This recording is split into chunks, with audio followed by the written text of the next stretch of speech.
Y mira, Álvaro, en esa reforma agraria en la que tú fuiste un animador sociocultural de los campesinos, cómo veían ellos la construcción del territorio y cómo podríamos analizar esa construcción del territorio a través de una categoría de análisis que la estaba proponiendo mi hija Diana Carolina en su tesis de doctorado, que es la ruralidad, porque en la época de la independencia la plantea por primera vez don Simón Rodríguez, el maestro del Libertador, y plantea la ruralidad en esa tensión que hay entre los campesinos y lo que en esa época se llamaba la gente decente, la que estaba en el poder y la que miraba con menosprecio y vilipendiaba la población rural, con una paradoja muy extraña, que un sobrino de Simón Rodríguez fue Manuel Carreño, ¿sí? y él es el autor del manual de urbanidad.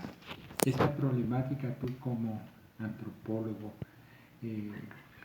¿cómo la abordaste con el pueblo de los Pastos?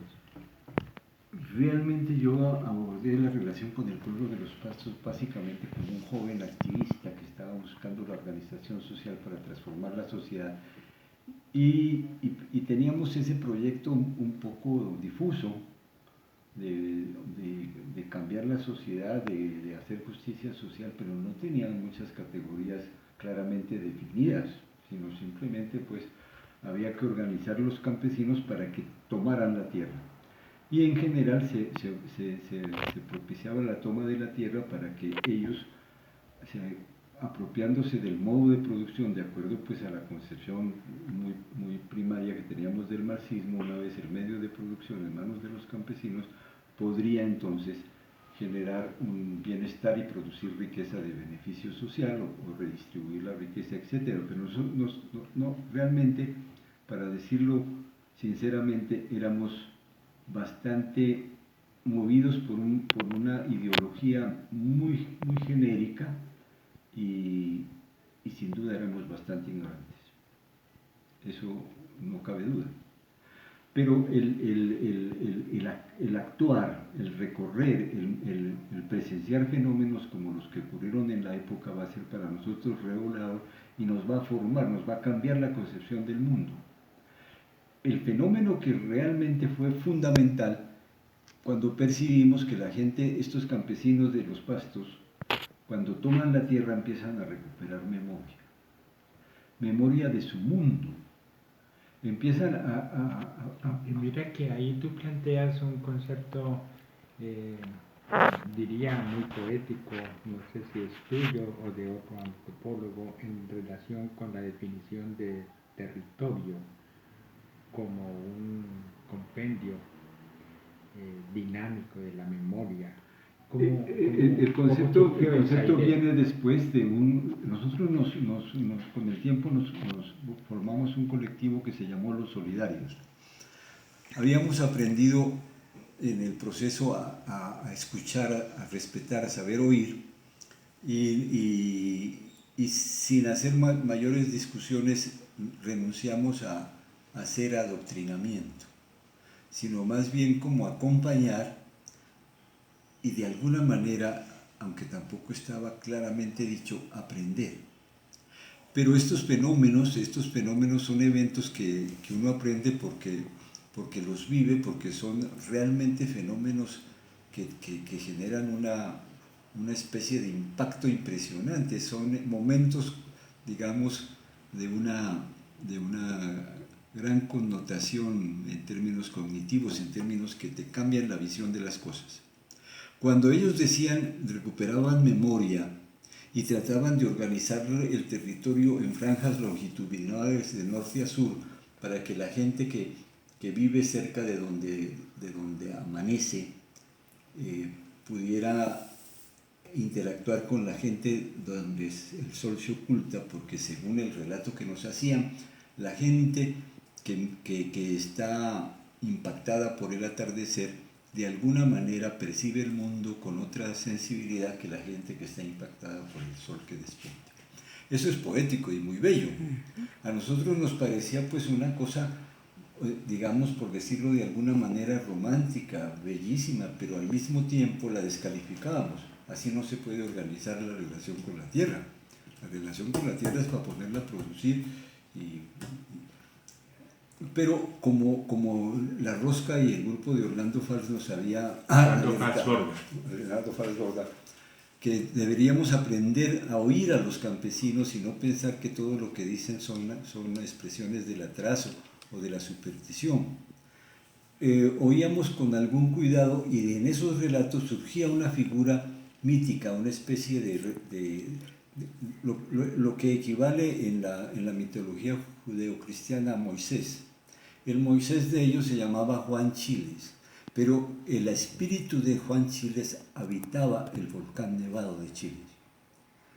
En el volcán Nevado de Chiles, que es un volcán masculino, guardaba la memoria y la presencia de don Juan Chiles, del que se contaban grandes hazañas en defensa de su pueblo. A algún compañero nuestro se le ocurrió, afortunadamente, una cosa que no sé de dónde saldría ese impulso de ir a archivos a buscar si Juan Chiles había existido, si había algún rastro de Juan Chiles en los archivos de los juzgados o de las notarías o de los archivos históricos. Y afortunadamente esa pesquisa tuvo éxito y encontramos un memorial de Juan Chiles excepcional, dirigiéndose al rey pidiéndole que reconociera a su pueblo, nunca diciéndole que ellos necesitaban del rey, que no sé qué dádivas, sino más bien un reconocimiento pleno. Y le contaba allí cómo eran, cómo vivían, cómo cuidaban la naturaleza y le pedía que ellos querían ser reconocidos por el rey para ser sus súbditos, pero... ¿Y tú descubriste ese documento? Ese documento lo descubrieron los amigos con los que los activistas de la época, entre ellos el que luego va a formular la idea del territorio como un condensado de memoria en movimiento. Qué hermoso, un condensado de memoria en movimiento. Creo que ahí hay una categoría política muy importante en relación con territorio. Esta palabra no viene de tierra, viene del latín terrere, que es producir terror. En esa agresión intraespecífica de los animales que marcan su territorio. Pero siguiendo tu argumento, ¿cómo se ve ese territorio desde la cultura de la ruralidad? En el sentido de, por ejemplo, en el folclore de la comida, cuando uno come alimentos que no forman parte de la cultura, no le hacen daño, pero sin embargo los están enajenando de sí mismos. Claro. Evidentemente una de las formas de dominación se da por la manera de cómo se alimenta.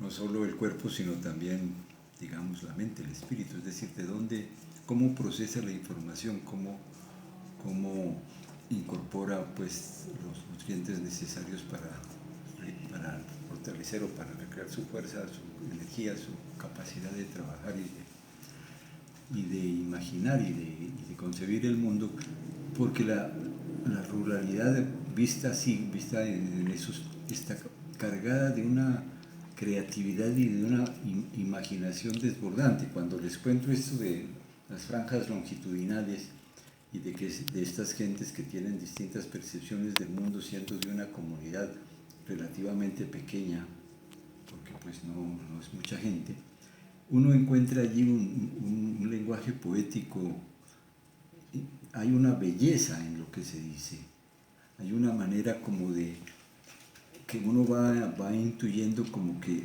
esta gente Me acuerdo de un amigo que nos hablaba de las nubes y de qué es lo que dicen las nubes, que él decía churositas.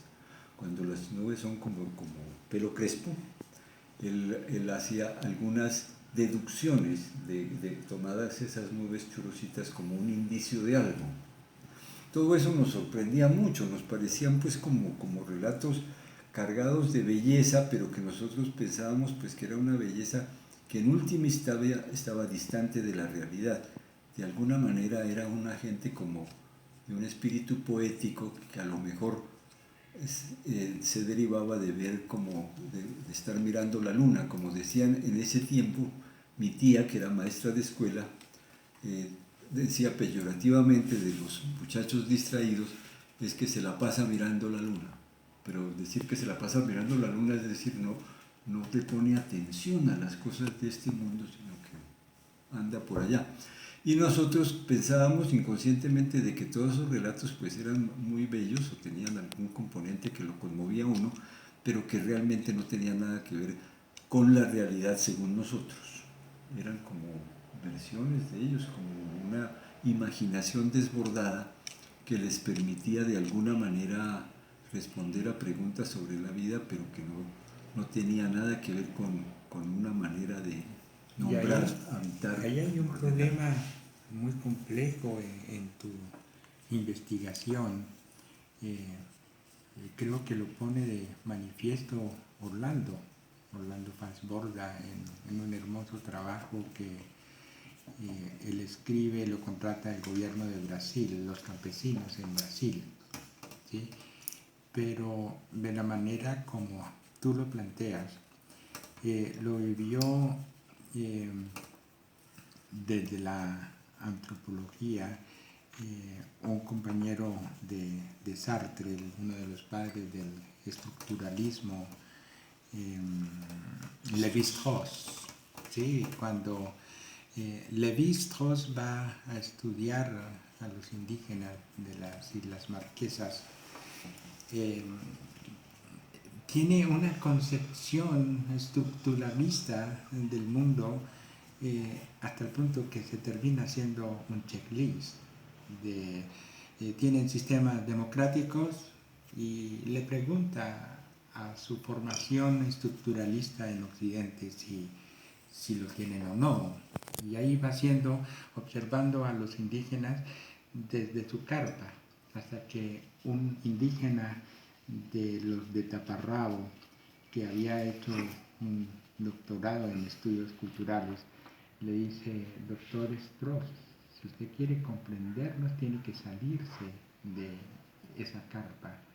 Y en verdad el estructuralismo es un buen acercamiento, yendo más allá del maniqueísmo, de si es bueno o malo, pero sin embargo constituye un obstáculo epistemológico a tu investigación. ¿Cómo te percataste de esa dificultad cuando lo mirabas desde una visión peyorativa de su realidad, porque no coincidía con la visión occidental al analizar culturas no occidentales como la de los pueblos pastos?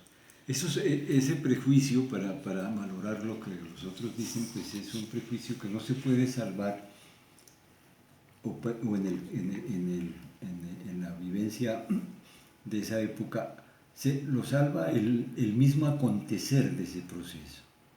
Entonces, don Juan Chiles, nosotros descubrimos que existió y les llevamos la noticia. Miren, don Juan Chiles, el que habita en el volcán, era un ser de carne y hueso y le escribió al rey.